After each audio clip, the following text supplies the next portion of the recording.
Welcome to the Middle Jurassic 164 to 163 million years ago. Scientists call this the Dark Ages of Earth's history because fossils from this period are incredibly rare. It is a mysterious gap in the timeline. Who was the true ruler before the T-Rex was born? The answer begins right now. Our journey begins in Europe, specifically England. Did you know? This is the very place where the name dinosaur was born. And it all started with a predator named Megalosaurus, or Great Lizard. It was the first dinosaur scientifically named in 1824, a 9-meter-long predator, weighing 1 ton with razor-sharp teeth. But here's a funny fact. Before people knew dinosaurs existed, when they found its thigh bone, they actually believed it was the bone of a human giant from the Bible. It took decades for Megalosaurus to be returned to its true identity, the godfather of carnivorous dinosaurs. And where there is a predator, there is giant prey. Meet Cesiosaurus, the whale lizard. Why call it a whale? Because its backbone was so huge, scientists originally mistook it for an ancient beached whale. 16 meters long, 11 tons. Cesiosaurus was one of Earth's first long-necked giants. But unlike its descendants, its bones were solid and heavy, lacking hollow air sacs. This made every step it took feel like a real earthquake. Leaving the mist of Europe, let's fly to the other side of the hemisphere. Welcome to Sichuan, China. Here scientists found the mecca of the Middle Jurassic, the Deshanpu Formation. If there was any place on Earth back then that could be called hell on Earth, this was it. First, look at this giant Shunosaurus, the lizard of Shu. At first glance, it looks like a gentle, 10-meter-long sauropod. But look closely at its tail. Do you see it? A spiked bone club. This is one of the rare long-necked dinosaurs in history to possess a weapon. It was like a living tank. It's just one precise swing, and that spiked club was enough to shatter the ribs of any predator that dared to get too close. Next to Shunosaurus is Omosaurus, the lizard of Omai. If Shunosaurus is a tank, then Omosaurus is a crane. Its neck is absurdly long, longer than its body and tail combined, reaching heights of 15 to 20 meters. It stood in one spot and stripped trees bare in a radius of dozens of meters without ever lifting a foot. A perfect design of nature. But the weirdness doesn't stop there. Meet the ancestor of the plated dinosaurs, Wayangosaurus.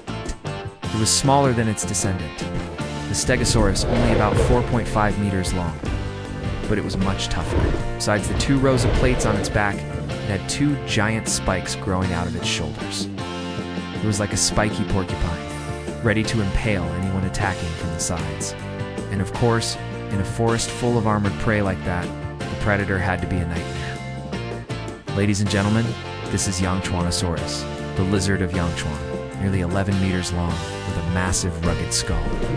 It was the T-Rex of China at that time. It was the apex predator of Deshanpu. Every day here, a life-and-death battle took place between the spear, Yangchuanosaurus teeth, the shield, Shunosaurus spiked club.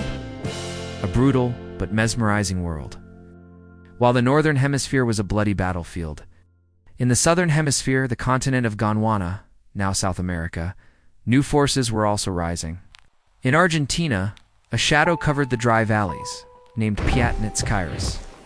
Unlike the bulky northern species, this animal was the embodiment of speed. It was like a sports car in dinosaur form. Fast, agile, and hunting in packs. And its prey, Patagosas, the lizard of Patagonia. This gentle, 8-meter-long giant held a key evolutionary secret. Its bones started to become hollow and lighter compared to earlier species. This small change was the golden key, allowing its descendants to evolve into the largest creatures in Earth's history that we know today. Before leaving the Middle Jurassic, we cannot ignore nature's interesting failed blueprints. Look at this creature, Monolophosaurus, the single-crested lizard. Remember the Dilophosaurus with 2 crests? This one had only a single crest running along its snout. What was it for? Fighting? No, this crest was hollow. Scientists believe it acted as a sound resonance chamber. When it roared, the sound would echo far away like a war horn, used to call mates or intimidate rivals without wasting energy. And finally, a tiny but most controversial creature, Yaki. It was tiny. it had feathers, but it had membranous wings, exactly like a bat.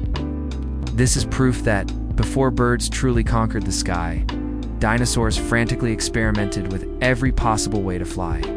My friends, the Middle Jurassic was not boring or dark as we once thought. It was a pivotal era where tiny creatures transformed into moving castles, where the scariest biological weapons were tested, from spiked clubs and resonating roars to bizarre bat wings. This chaotic period laid the solid foundation for the late Jurassic, the most brilliant golden age of dinosaurs that we will explore in the next episode. Which monster impressed you the most today? The giant with the spiked club, Shunosaurus, or the assassin with the single crest, Monolophosaurus? Leave a comment with the name of the dinosaur you want me to make a solo video about. Don't forget to like, subscribe, and turn on the notification bell so you don't miss the next journey. Thank you for watching, goodbye, and see you again.